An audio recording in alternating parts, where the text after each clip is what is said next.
Hello, welcome to all of you. I'm Fred Kemp, President and CEO of the Atlantic Council. I met Matt Burrows, as Banning will remember, on the first Atlantic Council trip I ever took. And that's now 8 years ago, Matt. And I'm not sure if you remember this trip. I think it was Latin America. And we were, and it's several weeks before I had officially joined the Atlantic Council, but I heard about this Global Trends project, and I said, wow, this sounds like the most interesting thing the Atlantic Council is up to right now. I really want to join it. So we were working on the National Intelligence Council's Global Trends project, and I remember that flight vividly for two reasons. First of all, I had the worst seat of anyone in the Atlantic Council delegation, and my knees were literally in my face. And I concluded that I might have some challenges with the Atlantic Council staff going forward. More seriously, though, I remember that I began a series of conversations with Matt about the state of the world that continue until today. I address this to Ed and any other journalists in the audience. But any good reporter knows that there's a mercenary aspect to the friendships that you strike. You befriend people who can give you the best insight and ideas because life is short and you need to write stories. It's even better, frankly, if you're a columnist like Ed, if it's somebody like Matt, who, because of his position in the government, is not allowed to be quoted, because you can actually steal his ideas, and you don't even have to quote him. And so I've been doing with Matt ever since I met him. Whether in a restaurant or a plane, I would generally just say a word. Turkey, then I'd listen. Pakistan, I'd listen. Europe, future, sometimes I would use two words. And he would go on. And I'd sit back and I'd listen and I'd learn. I don't think I've ever known anyone more brilliant. But you have to be patient with Matt. And I think this is his device, too. He talks in a deliberate manner, with a deliberate cadence, and in a soft-spoken manner, so you need to listen to him even more carefully and get everything that he's saying. But I must say, a lot of what I talk about, the mission statement of the Atlantic Council, the inflection point that we're in that's as important as 1919, 1945, 1989, I believe all of that deeply, but I stole it from Matt. And it is in that context that I recommend that you all read, or if you don't read, that you at least buy, The Future Declassified. Matt embodies the ethos of thinking beyond the horizon, an ethos that we try to infuse throughout the Atlantic Council's work. There is nobody I know in the world who is better at observing the trends that shape our world today and the future and to speak to their meaning. The book is the closest you're going to come to seeing through the fog and making sense of the larger megatrends that he writes about. You'll find yourself, as you go through this book, which I did this weekend, reading through the book, is you'll find yourself saying over and over again, why didn't I think of that? Because he's connecting things that we sort of all know are happening, but then he makes the connections and tells you what it means. You'll make notes, you'll underline super insights and narrative, and just like me, you'll steal his ideas and you'll make them your own when you least expect it. Matt was a counselor at the U.S. National Intelligence Council. He was in government for 28 years. He PhD from Cambridge, Wesleyan before that. 30 seconds after his retirement, I and Barry Pavel brought him over to the Atlantic Council, where he directs our strategic Foresight initiative.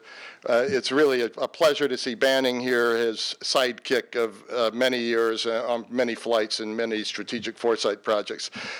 Matt, we're delighted to have you on board. I can't think of a more appropriate moderator for this conversation with Matt than Ed Luce, the Financial Times columnist and DC correspondent and author of Time to Start Thinking, America in the Age of Dissent.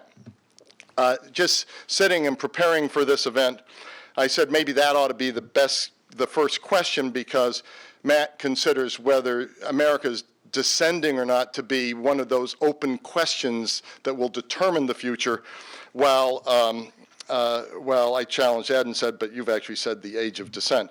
And he did remind me that the British title characteristically had a more subtle title, which was The Spectre, right?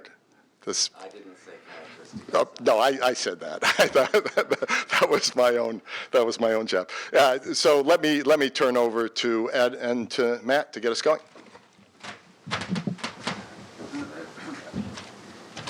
Thank you. Thank you very much, Fred.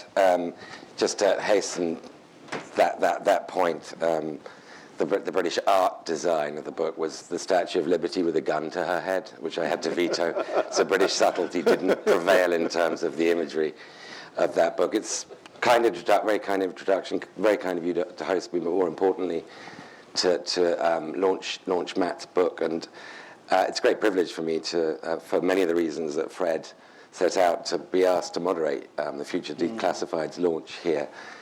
Because I've known you for several years now, admired the Global Trends reports for longer than that. First got to know you, I think, when you invited me down to one of the simulation exercises for the 2012 Global Trends report in either 2010, 2011. And I had great skepticism about war simulation. Well, this was a geopolitics simulation, but about these kinds of games. When I went down and came away feeling really very enthused about the intellectual value in such exercises. And if I recall correctly, the beginning premise was it was new president coming into office, January 2021. He decides we can no longer afford, he or she decides we can no longer afford to police the Strait of Hormuz.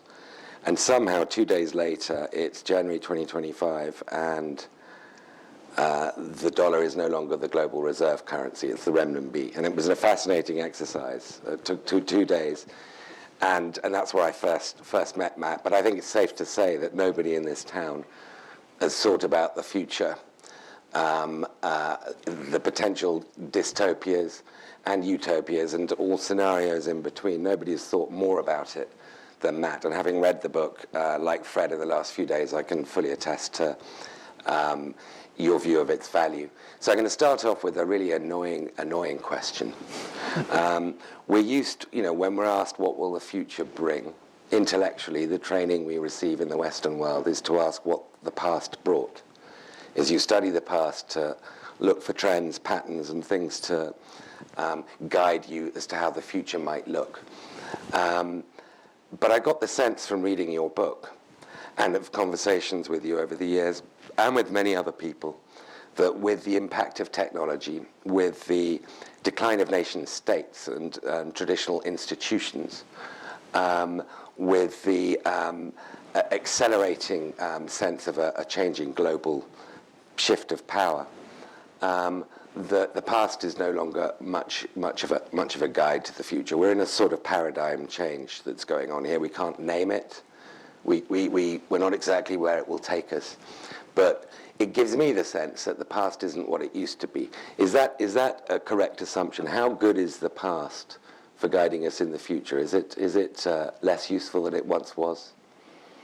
I think you're right that I think we're in uncharted territory.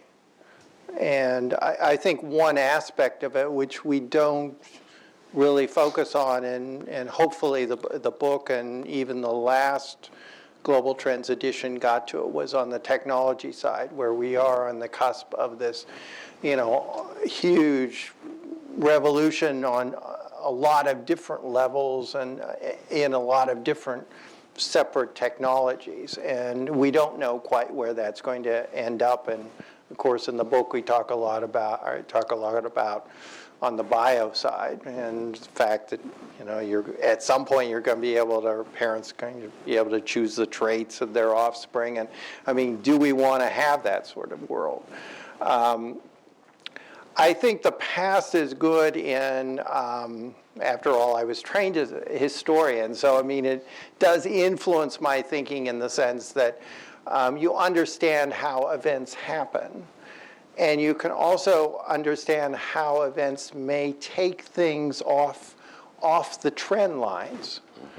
Because I think that one of the things that we learned as we did the global trends was that we had this title, we had to keep it in some ways because it was a branding issue, but we got into lots of the scenarios. So I, make this, oftentimes talk about, would we have had an Iraqi invasion by the U.S. if we didn't have 9/11? And I think, in my own mind, I think it's taken the U.S. off track. But I think that's what history shows. I mean, that there are a lot of occasions which, by all rights, and certainly by rationality and logic, should not have happened. Another way of putting, a more specific way of putting that question is, you mentioned 9/11. Before 9/11, we had a decade of, arguably, in retrospect, of a degree of hubris about where we were in the world. The end of history sort of began that decade, that sort of mindset. The world is flat, sort of comes towards the end of that decade. Now, the assumptions behind the world is flat is that, the golden arches don't go to war with each other. Democracies are an inevitable product of rising middle classes, and nation states are kind of inexorably both becoming democratic and flattening power structures within them. This sort of fairly Panglossian view of the world was very, very widely shared. And I, at the time, was speechwriter for Larry Summers. This was his worldview. The world is flat? I won't ask you about the end of history, but are the assumptions behind the world is flat useful? Are they any longer applicable? How would you, without dissing Tom Friedman, who I rate very highly, how would you assess the world is flat from 2014? I don't think it is. I don't think it ever was quite as flat as he depicted it. One thing that is probably surprised us all, and I think even for us that prepared the global trends, I think was surprising, is the degree to which authoritarian states have actually adapted very well to the new technologies, like social media. And actually the most interesting thing about that is that they're not using their monitoring of the internet to take out the dissidents, which is also happening, but they're also using it just to understand their own society. And I think, there is this phenomenon of authoritarians getting smarter. And it's not something that, again, in the trend lines, I think over time, I'm not sure if that's actually going to save authoritarianism. I still have my doubts. But I think, again, it's something that, by all rights, you would thought that by now, with this rising middle class in a lot of places, that you would have a lot more pressure, really, for democracy. And yet, I think, here again, I think maybe history helps us to understand that the middle classes also like security, they also like stability, and authoritarians provide that. Certainly now in the Middle East, authoritarianism is a lot preferable to, the chaos that they may see in Syria or Iraq. And you draw out that your first chapter is, correct me if I'm wrong, it's the power of one. And it is about the individual empowerment that technology is providing all over the world. But you also go into the flip side of that. Our assumptions are that the internet and the extraordinary resources that places at our fingertips is a sort of linear story of individual empowerment. But then you have a completely different perspective, particularly post-Edward Snowden, of the era of data being an era of empowering governments in some respects to find out more about you, to monitor you, to have extraordinary micro profiles of you, and indeed companies to do the same. Big data, it's more of a fear on the other side of the Atlantic than this, but it's pretty widely shared. Do you have a sense from your enormous studies of the various different types of technology and the impact they're having, do you have a sense of which direction is the correct one, or are they both correct? What's the right way of thinking of what the impact of technology is going to be on democracy and society? I mean, I still believe that at a certain point, these middle classes will want much more say in how they're governed. That doesn't necessarily mean that they may replicate, the U.S. or Western institutions, but they want some way of getting control. And I think, so far the authoritarians have been able, particularly, China, I think, been able to satisfy a lot of material needs and wants. But I think at a certain point, you may see that, they're really going for, we want some control. I think, my big worry, and, if I keep getting a lot of questions, are you pessimistic, are you optimistic? And I would say overall I'm optimistic, but the one area that I really worry about, and I think it comes out in the book, is really about Western democracy.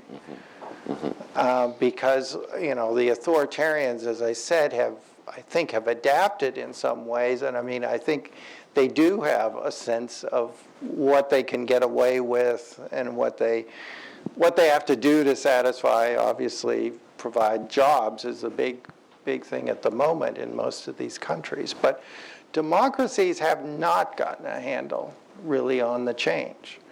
And it worries me because I think over time you could see actually democratic systems being jeopardized, certainly the trust in them. We have that right now in the U.S., have it in most European countries, same issue of trust in those. And I'm not sure where that is going. Friday morning I might wake up to find the UK doesn't exist. Yeah, and part of that is that, let's just give it to Westminster. I mean, they're not listening to us. This is a way of sending a huge message to them. And I don't see, unfortunately, I just do not see at the moment how we're going to get those institutions reformed. Now, there is one scenario, which, as you know, is the last one in the book, which is the optimistic one, where, it takes a very new president coming from a, much more practical, yes, a practical standpoint, looking at the future, and one that is willing to make that case for big reform.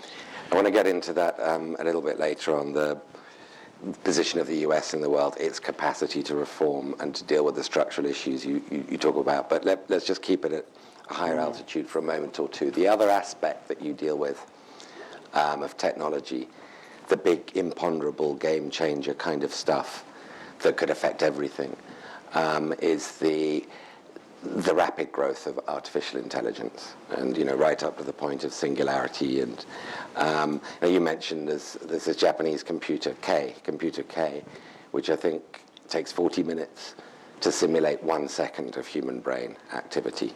Now, given the exponential growth in this technology, you can imagine in a year or two it'll take 40 minutes to simulate maybe 1 minute. And then all of a sudden 4 minutes to simulate 2 minutes, whatever. It's happening very, very quickly. Do you get the feeling there could be extraordinary technological leaps down the road, or are you of the school that we're seeing a decline in the rate of innovation, and that this is, this is a huge debate, obviously, and there's no consensus. Which side of I'm on the side that I think you're on? going to see huge changes. Well, that's a more interesting answer. And I think, some of them not necessarily good ones. I mean, again, it gets to this problem with employment, where artificial intelligence is, and through automation, is basically taking work away from both the higher levels and the lower levels. And I think too, automating our lives. I mean, that's the one thing, in that chapter it talks about to what degree are we going to basically outsource a lot of our decisions to robotic devices. And I don't think, my own mind, I don't think we've even started to discuss that in society, and yet it may be happening. And that disturbs me a lot, because I think you have to have some amount of control about what direction you want to go in. There's a view going back all the way to John Maynard Keynes that we're moving into an age of leisure, and that we'll have an era of abundance, and where our problem will be how to use our leisure productively. Now, the assumptions in today's world are the opposite of that. Anybody with children will know how stressful it is mapping out their development, how they're going to get into college, how they're going to then turn that into a job, and how hard they're going to have to work day and night to compete in this world. Could that whole assumption just be wrong? Might we be moving into a period where the technological abilities we have to do all the drudgerous jobs becomes far more absolute than it is now, that really just starts affecting every area of economic activity, and that the question then becomes distribution of leisure, and that becomes the political debate. How do we enjoy this leisure? Who is entitled to it? Is that a potential game changer that's part of this whole debate about? Yeah, I mean, I think you're seeing it already with the inequality issue, because basically, if there's one big trend, I think that particularly sums up where we are in the U.S. and maybe more broadly in the West, it's this,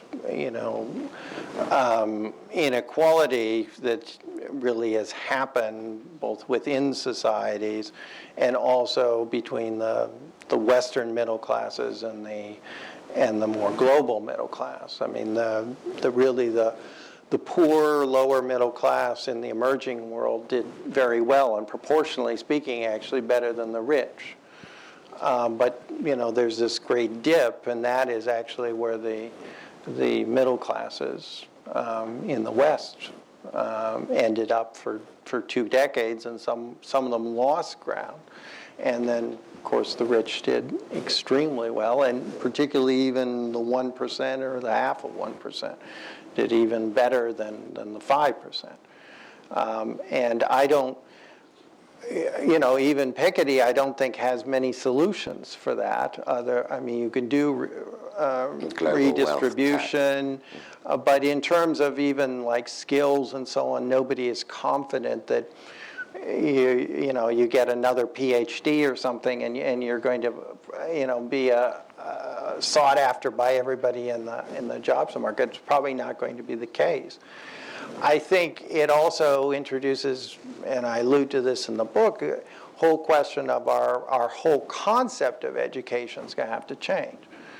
Because if you do have this ongoing technological revolution, you can't expect to be trained in your 20s, finish your schooling, and then have a career of 30, 40 years, and still have the skill level that you need for really this rapidly changing job environment. And you don't really have universities thinking much about this. You have, I think, corporations that have, again, thrown up their arms and said, well, nobody's a lifelong employee anymore, or very few are, so they stay 5 years, why should we train them? So you don't have that going on anywhere, particularly. That's a very interesting comment, and you allude to this a lot through your book, but nobody's really thinking about this. Now, you've done, is it 3 or 4 global trends? I wrote the last 3. The last 3, and then this book. 5, yeah. One of the difficulties of governance one keeps coming across here and other parts both of the democratic and I presume authoritarian world is the bandwidth problem. So much stuff hitting you, so many decisions required, so little time to peer around the corner. to do planning, as you say, rather than make plans, to be continually planning. To what extent do you think it's becoming more difficult to govern in today's world? And we talked a little bit about the draining of power from formerly rock-solid institutions. You know, that's extended from politics and the media, with which we're all familiar, to universities, to the military with asymmetric warfare, even to central banks, as solid an institution as you can get. To what extent do people who make governance decisions, are they able to read reports like yours and draw real, actionable, longer-term strategic ideas from them? Is that more difficult nowadays? I think it's very difficult. I mean, to give, you know, the Obama administration its due. I mean, when I did the last Global Trends report, there was 6 months there when I had, you know, very intensive conversations with the National Security Advisor, Tom Donilon, at the time, who was trying to draw out lessons. I mean, I think there's an attempt to do it. I think you don't have the machinery actually set up, and you know what I think the problem is that you don't have in the decision-making process, and when that final decision is made, you don't have somebody sitting there who can really reflect these longer-term concerns and can get those into the decision-making process. But in a sense that wasn't true in the past? I mean, is it more difficult to produce a George Kennan in today's world? Well, I think that George Kennans are around. I think it's more difficult to get George Kennan actually into the Situation Room at the White House. You can introduce him to me off the record. We will. Because I think you do have good strategists. I think you have people who are thinking these longer term. I think the other place that there's huge difficulty is Capitol Hill. I think the executive branch does try to do much more longer term. I think it's extremely hard on Capitol Hill. Again, I want to get into that specific questions about American politics in a moment, but just the broader scenario you've sketched of a world where the Western middle class is no longer getting the increases of living standards that it was accustomed to. But you've got a new, not so new in some parts of the developing world, bulging middle classes coming up in Asia, in Latin America, in Africa even. With a new sense of sort of national pride and possibility and entitlement of what they can do as nation states, an increasingly bad-tempered middle class, contributing to all the problems with democracy and governmental legitimacy you've been talking about. This great convergence of global incomes is about not just rising developing country incomes, it's about falling median incomes in the West. They are converging. This doesn't strike me as a particularly stable. It's desirable. Lots of people have been lifted out of poverty. The net sort of happiness of humanity must be increasing, but it's not necessarily a stabilizing force. This great convergence. And you pose the question in your book: Can we have global order without a global hegemon? Now, assuming there is a relative decline going on of the global hegemon, and with this context of global convergence and the impact it's having on people's expectations in the West, more bad-tempered, in the rest, more a sense of possibility and of maybe correcting the wrongs of history. It sounds, I guess, a bit like a loaded question, but what happens to stability? Well, I think we have to accept first a certain amount of, turmoil even. I mean, you are in, and the book starts out this way with a quote from Charles Dickens and The Tale of Two Cities. I mean, we are in a revolutionary time. It's not... This is the best of times, the worst of times. Yeah, but it is a revolutionary time, which means you are going to have huge amounts of change, and that always creates the potential for instability.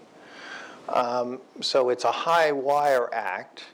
I think, we have to say first that there's been this spectacular rise, particularly in China's case, that nobody really predicted, and nobody predicted certainly that it was going to be consistently rising and a relatively smooth one, even despite the problems we see now in South China Sea and et cetera. So I don't think we should get too pessimistic about it, but the reason for writing the book is that there has to be a lot more management of it. Because I think you are finding, even with this emerging and global middle class, their expectations are just so high, I'm not sure that they can continue to be met. Mm-hmm.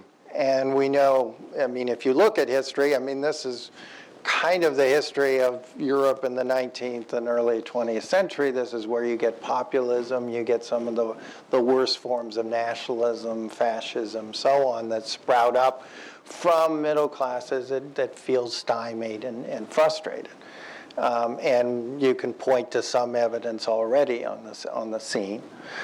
So that's one area. At the same time, you got a terribly frustrated Western middle class, which is also showing some of these signs, particularly growth of far-right parties and so on in Europe.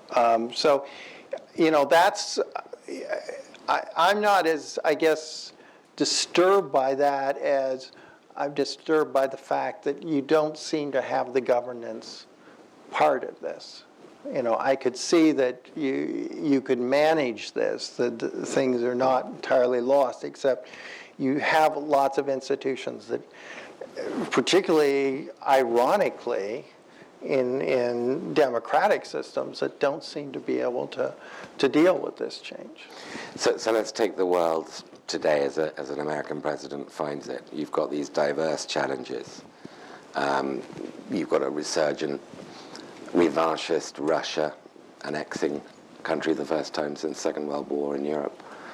You've got this ISIS virus spreading in the Middle East.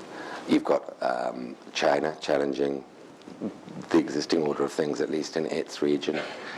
You've got Ebola. You've got all sorts of diverse challenges going on and crises for President Obama to manage. And contrast that with the world George Kennan had, where there was one threat, one challenge, and therefore the possibility of a unified field theory of how to cope with it, which he provided, and others might have disagreed with, but they all knew what the threat was. Right. They all were on the same page at discussing. They had differences over means, but not over the end of policy.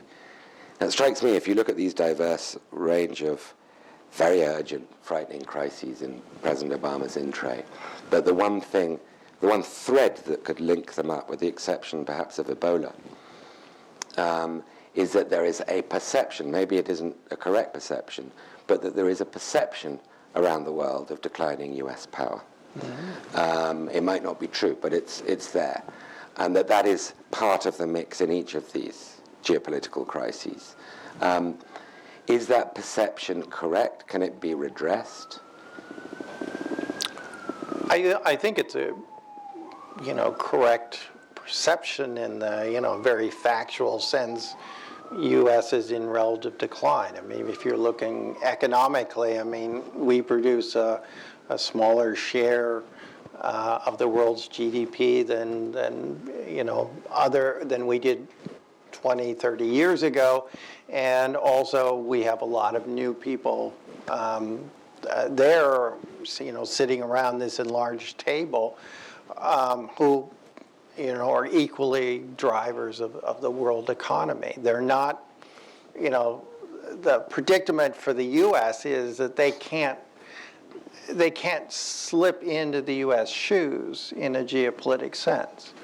They don't want to play that global role. And, I don't minimize, I think the media tends to be a little bit flip about this. I think this is going to be a very difficult balancing act for any president, because in some sense, you do need to spend time repairing the U.S. economy. And you do need, there are some real needs that we have to address at home. At the same time, you can't allow this perception of U.S. weakness to deepen, because I think it does come back on you. It's going to boomerang, that the instability is not good for the U.S. in the end. And we can't be a fortress. I mean, some of this, we can harden some of the security, but economically, the instability is not going to be good for us either, or for our allies. So, the first thing is to try to prevent the crises as much as you can. I mean, in my own mind, I think ISIS is a far more preventable and could have been prevented before. I think Russia is actually a more difficult problem. I think it was far less predictable. Obviously, everybody knows Russia feels, and this is just not Putin, but Russians feel they got a very raw, bad deal during the post-Cold War period. So there is a huge amount of resentment. But nevertheless, I think it was still hard to think a couple years ago that they would actually go into Crimea. Part of this is, their perception, I think, of a weak U.S. But part of it is, I think you're going to have to take, one of the things I suppose to speculate on, and this is, Monday morning quarterbacking. I mean, if we would have taken harder financial sanctions right up front before even the annexation, would that have changed Putin's thinking? And those are going to be, decisions. It's going to be hard for any president to think through those. But I do think there has to be, on a lot of these, like ISIS, I mean, that we could see coming. I mean, that's where you need to really face up to that, not be wishful thinking that it's not going to happen or not going to happen on my watch. I mean, that, the Middle East is I think, going to be around, very unstable for a generation or more. And I actually, I worry a lot more about the rivalry between Iran and Saudi. I think that's, down the road even more explosive. So some of this is sort of objective relative decline, but some of this is exacerbated by this bandwidth problem, this failure to look round the corner and anticipate things like ISIS and prepare for that eventuality. Is that a sort of fair summary of? Yes, and I don't think it's just, an elite, somebody sitting in Washington who has some knowledge of how government works feels that. I think you got in the country. I mean, there's a sense that, nobody's really minding the shop.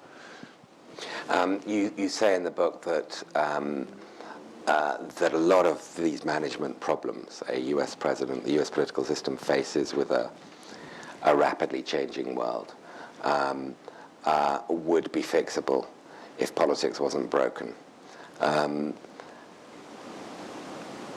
Predict, if you will, whether politics is going to heal itself.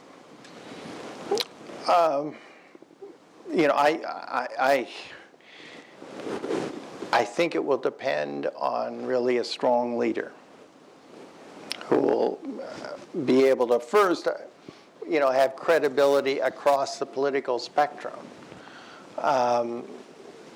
to make some big changes. And I think, there's an attitude change too that Americans have to have, that they need to make some reforms. This gerrymandering that happens by the states, I mean, that isn't democracy. And we call ourselves, and we pride ourselves on being this great democracy. Well, we have to own up to this. This isn't. Also, increasing amounts of money thrown into campaigns. that isn't democracy really either. And so I think you have to have a leader that has the moral clout to make that argument, get some of these changes underway. And I think also prod the institutions like Congress really to begin to reform themselves. And I think and I make that argument in the one scenario, I think it's actually more radical, the kind of changes you need, than we realize. And so your hunch on that, I mean, you throughout the book very admirably give the sort of health warning that you are not in the prediction business, you're in the foresight business, and there's a big difference between the two. You're not sort of plucking futurological events out of the future. But I'd like to put you on the spot and turn you into a predictor, if I may, into a sort of just be Nostradamus for the day. What are we experiencing in the Middle East? Is this like the 30-year religious war? Are we halfway through it? And where is it going to end up? I don't think we're halfway through it. I think we're just starting. Mm-hmm. And I do think that it does require U.S. Selective intervention, but it's going to be a long-standing project. It's going to be a lot more difficult, I think, than the European project was for the U.S. after the Second World War. We don't have the resources, unfortunately, but I do think it begins with trying to solve some of these divisions and also get to some of the economic problems. But you do presuppose we can solve these divisions? I think we can help. I mean, I think, outside forces can help. I don't think it's no guarantee of peace necessarily, but we can head off maybe some of the worst excesses. Fred mentioned the 1914 moment. Are we at a potentially 1914 moment with China? Will it challenge the existing order, or will it be accepted into it? Will the order be big enough to absorb China? I'm far more optimistic on that. Mm-hmm. So I think the Chinese are pretty smart, maybe even smarter than we are. They know the U.S., I think, a lot better. And I think for the moment that they're very reliant on the U.S., particularly for teaching them how to be an innovative society. And they haven't gotten there. I mean, you have incredible numbers of students still coming, and I think that's going to go on for some time. How long has the U.S. got to fix itself to become a more operational concern again in Washington and elsewhere before it's too late for its ability to reshape the global multilateral institutions? I would say 10 to 20 years, probably 10 max, to start that process. And that process involves what? I think, first off, it involves taking a much more practical look at the problems, so less ideology. I think it also means building cross-party coalitions. And I think in the end, too, it involves local governments, which actually I think are leading the way in many instances, actually, to step up their efforts at fixing infrastructure, taking some radical moves. Will we solve global warming in time? I don't think so. I think that's where you get really pessimistic. Mm-hmm. I think we may be at that tipping point where you get into lots more extreme weather. Mm-hmm. We don't really know where that tipping point is, but I know a lot of scientists are much more concerned about that, and you are seeing evidence of a more extreme. And I'm tempted to ask you things like, is there a cure for Alzheimer's? Because, but I'm not going to. What I'm going to do is throw it open to the audience for questions. Yes. No, we have Harlan? yeah. Sorry, Harlan. Matt, very good show. I have an observation and my question. I think if you put yourself in the White House in the summer of 1864, when Lincoln was losing the war and he looked like he was going to lose the election, or Lyndon Johnson in February of '68, I'm not sure they would agree that the world is more difficult today, but I just leave that as an observation. My question gets into, I think, the really critical issue outside an environmental catastrophe, which is the wild card, as you point out, governance. If you take a look at the last three presidents, none was qualified or experienced enough for the job or qualified when they entered office, and I really don't see that changing. And so the notion of a great leader emerging, it seems to me, is going to be very difficult. I would also argue that the political process and constitutional system is broken, that checks and balances may no longer work. So I wonder, outside a great leader, what process and systemic changes you might recommend to help us get through this period of really excessively bad governance. I mean, first, I would argue a little bit with on the leadership side. As Fred mentioned, studied at Cambridge, and that was a period when Thatcher was coming to the fore, and Thatcher was not the Thatcher we know, later on. I mean, she was a very untested leader, and nobody really knew, except her intimate friends. I mean, 100-seat majority, which also well, her first election, 79, she didn't. It was 40-some seats, and then the second election. But, I mean, her own, as a leader, I think, it wasn't clear that she was going to change Britain and, have the kind of dramatic changes that anybody who's in London now sees. I mean, totally different. But getting back to your point, I think it will be the local entities, I mean, at that level that have to, the mayors, the states and so on, which are going to have to become the leaders. How do they go about doing that, since they really don't have access in many, many ways, given the federal system and so forth? Yeah, they can do it to the best of their ability. I mean, they certainly, in terms of education, they do, governors, state governments do have certain powers over that, and they can begin to make those changes that are necessary in some of the cities, rebuilding of infrastructure, that you can see some changes. But, I would agree with you fundamentally, the federal government has to change. And certainly on foreign policy, you can't, the local really don't have any clout. So I think, it gets us back to what I said originally. I think, we do have to hope that whether they're fully prepared or not, somebody who gets elected, turns out to be a great leader who can actually engineer and pull the country together to make those changes. So.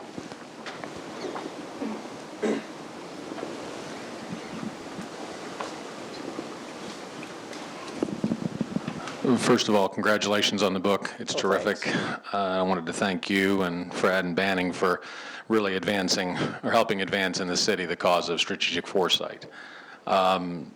Taking the question in the other direction, you talk about the rise of the individual.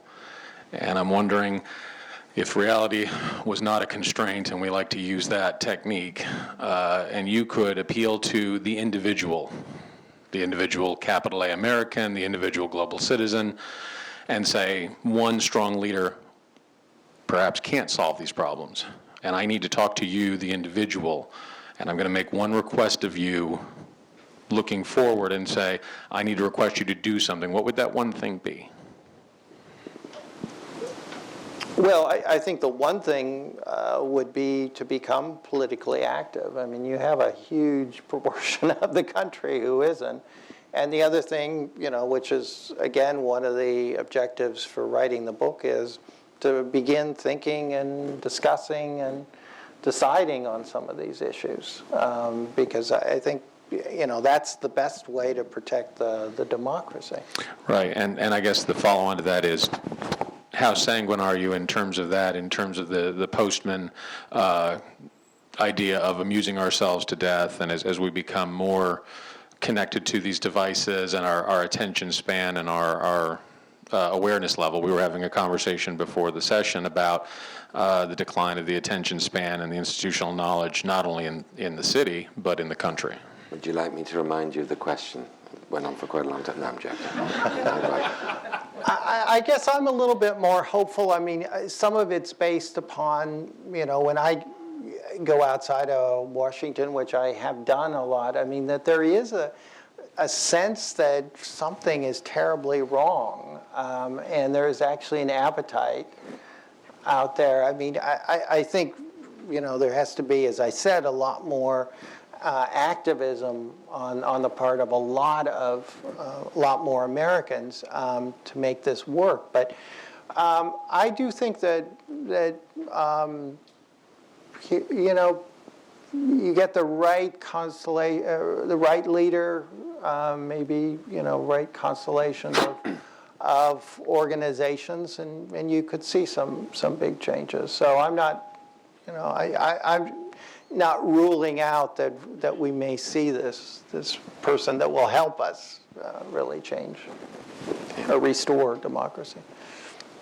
Matt, Yeah. when I look at the Middle East today, I see sub-states in Lebanon, in Iraq, in Syria, in Yemen, and Libya. And when you look ahead, how do you see the Middle East? I mean, we talk about ISIS. To me, ISIS is a group of what I call people who believe in absurdities. That's why they commit atrocities. In the 50s, we had secular nationalists who were challenging the royals. But we never had a situation where we had sub-states. Now, this new development of sub-states with an Islamic sectarian angle, in my view, we should look at one other trend that nobody talks about. There is a secular nationalist movements in the Arab world today. They're not vocal, but when they see what's going on, you see many writers, many intellectuals saying, look, we should be nationalist first, not Islamicist. And we should be modern, not going backward. Because what ISIS is doing, ISIS is going back to 632. The methods are the methods that were used in 600, 632, beheading your enemy, destroying your opponents. Can you repeat the question? So I think you're asking about basically where I see the Middle East, particularly, and what I would share with you, agree with you. I mean, the increasing fragmentation of states, implosion of states that we've seen. And the failure of secular nationalism. Yeah, I don't see a rapid turnaround, unfortunately, for that. I think you do have some strong states, Iran, Turkey, Egypt, Israel. So there are states like that, but we wrote a report here not too long ago when talking about Middle East futures, and ironically, most of the strong states are non-Arab states, and it's very hard to figure out how you restart the economies in some of these places, particularly as we know historically once these conflicts get started, they tend to go 6-7 years. And you're not going to get any economic development so long as you have these conflicts. So that's why I say I think we may be at the very beginning of this 30-year period. Down the road, maybe the secular nationalists can gear up enough and retake the ideological terrain they've lost. But I see that fragmentation going on for some time. But just to play devil's advocate, though, with your question, aren't groups like ISIS a product of the repression of secular nationalists like Assad and Saddam and Mubarak? I mean, there's a connection between the failure of secular nationalism and the rise of Islamism, isn't there? ISIS is a byproduct of Germany. Poverty, foreign intervention, and you have to go back to the Iranian Revolution in '79 when Khomeini came and the Sunni world became threatened. I think you might have to speak a bit louder, but probably because of that, So it's really a combination. to be continued. Right. The gentleman in the third row there in the brown. Yes, you. I'm Ali Wine with the RAND Corporation. I wanted to pick up on a thread that both of you were discussing and that also appears prominently in your book, which is that on the one hand, there seems to be a general consensus or a growing consensus among most policymakers and observers that America's ability and its willingness to underpin a liberal international order is declining. That's one reality. But on the other hand, there doesn't seem to be any country or coalition that can presently replace it in that role. So if you combine those two realities, do you foresee a power vacuum emerging in the international system? Do you see some kind of concert of countries that's trying to hold the international system together, or some other scenario? I tend to see kind of a hodgepodge. I don't see a concert because I don't think you have enough like-minded states that are willing to shoulder responsibility. Big worry is on Europe, which we've been worried about, I'd say, for a decade or two. But I think, their middle classes feel a lot more besieged in many ways than our middle class does. So I don't see a lot of heavy lifting on their part. I think, this is the predicament, and this is kind of one of the ironies of, this rising China that, in a collective sense, is going to be huge, but in a per capita sense, most Chinese still believe they're poor. They're trying to struggle to get better lives for themselves, so that they don't want to shoulder. They want, obviously, much more say in their neighborhood, which is causing problems with their neighbors now. But in terms of these global challenges, I don't think there is going to be any alternative. And that's kind of, when we did the Global Trends 2020, there was a scenario called Pax Americana, which people misinterpreted because they thought it was, kind of unilateral Bush-style America, and yet it was the U.S. president, again, a woman, bemoaning that she couldn't get any help from anybody else, and that she had all this, the terrorism and everything else to handle. And I think, and an American public that was getting turned off by the burden. So I think we're going to have to accept a certain amount of this chaos. It isn't going to be necessarily as stable as maybe we would like. I get the feeling you are predicting a female president, though. Yeah. Sir, this gentleman. And then Thanks. Well, I find this fascinating, and once again it affirms that the Middle East is so much more important than China and Europe. And I would answer the question you raised, that I think it's population pressure in the Mideast. Lots of young men, more and more young men, and nothing to do. And I think those things get pretty simple. But the question is, I was glad to hear you mention Europe. Since we are at the Atlantic Council, it's always I just returned from France yesterday, and there are interesting polls that they are both right and left are against immigration. They want to deny welfare benefits. The employment is catastrophic, and an interesting paper by Manuel Heiter argues that the North is because of R&D investments and superior application of technology is basically decoupling from the South, and that includes France. There's been a 50% shift in R&D expenditure between Germany and France in the last decade, which is arguably significant. So the question is twofold. One, do you see the EU model coming apart?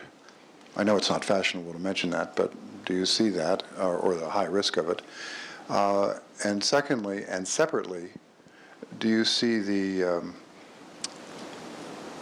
every black cloud has some silver lining. Do you think Putin is helping the Europeans remember what good guys we are? I'm serious, that's where the enhancement of American influence in Europe is, if you're the swing energy provider and if you're the only provider of rapid security, then that should translate. I'd be interested in what you think about that. I don't see that, they're suddenly looking to the U.S. I think actually, there will be a test of this, and again, something mentioned in the book with TTIP. I mean, if you've had this in Germany, particularly, some rising tide of opposition to TTIP, which is very disconcerting. I think you could see if, TTIP is being a transatlantic disaster. If Congress wouldn't pass it here, Germans and other Europeans would reject it there. I'm not sure that, your transatlantic ties could recover from that. So I think, we have to be very, very concerned, and I don't think Europeans see us particularly as a savior in this. On the, in general, on Europeans, I think they have, and France particularly, which has been a huge disappointment, that they had an opportunity, I think, for years now, really, to invest in their universities, in their R&D, and they didn't take it. And they actually, I think in some ways it's a story of the middle class, the comfortable middle class, wanting to keep its entitlements and not looking after even the youth who are suffering the most from the unemployment. And I think French, more than us actually on this, and it's in the end, I think you have a much weaker France. I don't necessarily though see the EU coming apart. I think it's more of a slow decline, which is in some ways it would have been better. And I argue a little bit of this in the book, with a crisis, if you would have actually gotten more reforms. It's the same way the financial crisis here, if you would have actually tackled some of the entitlement.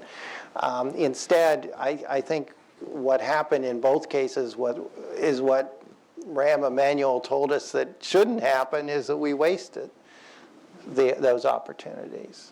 And in some ways, the crisis maybe wasn't deep enough or something to cause us to really change our ways. We've got time for a couple more questions. The gentleman there, I'm conscious I keep saying gentlemen. There are women in the audience who are encouraged to ask questions. Hi, I want to go back to your point that you had said that Russia is actually, in your view, the more complicated matter. And this kind of nests into a broader question I would hopefully you be able to speak on. So discounting, rapid technological growth or changes, or say black swan events that might happen from like an environmental issue or something of that nature, is when you look, doing forecasting, say 40, 50 years or even longer horizons, is demographics really destiny? So, and then breaking that down, you can say, well, look at Japan. Look possibly what happened to Japan or Europe in terms of the population pyramids. And specifically, this is what I want to point to the Russian question. Due to their population pyramid going forward, because it's shifting populations due to demographics, it's like turning an oil tanker. Can the West or can we just outweight them? Well, The one, I used a lot of demographics, as everybody knows, in Global Trends and to some extent in the book. I mean, because it is a certainty over 15, 20 years. But we shouldn't get too carried away with demographics if we're talking 40 or 50 years. Because you're already seeing some of the birth rate going up in Russia.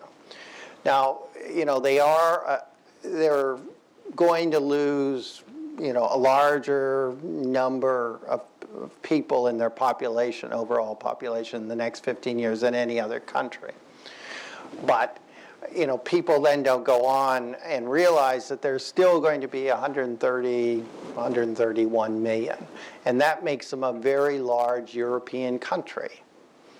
Now, they may be a very large, discontented European country, but they're still there, and there's still the issue of how do you deal with them, how do because a lot of them still do think of themselves as part of Europe. So I think, I do think demography has a huge, as we've talked about in the Middle East, I mean, there's a huge factor here. And you can do these correlations. If you look at conflict in the world, a lot of it, or preponderant, is really in countries with huge youth bulges. But again, it comes back to this question of leadership. I mean, it isn't necessarily destiny if you take certain steps, knowing that this is going to be, whatever the demography is telling you, do you need to deal with employment, these issues, and you can then use it to your benefit. Because youth bulges, where you do have an employment opportunities, is your demographic dividend, which China benefited from, Taiwan benefited from, and all the others. If you don't deal with it, then that's your Middle East. So it depends on how you work that issue. Final question. I'm going to be have discriminatory. one. There's a lady there. Okay. Sorry.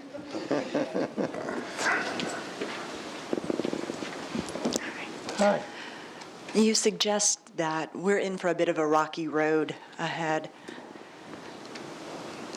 I'm interested in your thoughts on which direction this might take. Nassim Taleb suggests in Anti-Fragile that a fair bit of rocky road could actually create a more resilient system. Or have we, as you mentioned with the economic crisis and some other things, papered over the real reform that some of these crises ought to have brought, in which case we're heading for something that is in fact far more fragile or far more catastrophic? Well, I think we're in for rocky road. I'm probably a little exasperated when it comes to the U.S. because I think, I'm not sure how much, we've had a rocky road now for, I'd say, a decade or two. I mean, it's clear that we need some changes to the system. And, why people don't, why the political system doesn't wake up to that is a little bit beyond me, that you couldn't see much more consensus coming together to really deal with these major issues. But you have to, the one thing I think you learn from history too, you have, some good surprises besides the bad shocks. And that's what we have to be on the lookout for. And we also, I also think with the Foresight, I mean, this is something that we should try to embed into our institutions because I think this can build in resilience. Well, I think positive shock is a good note on which to end. I think you'll be signing books and selling books. And but thank you, Ed. It's been great. Well, thank you very much. I enjoyed that.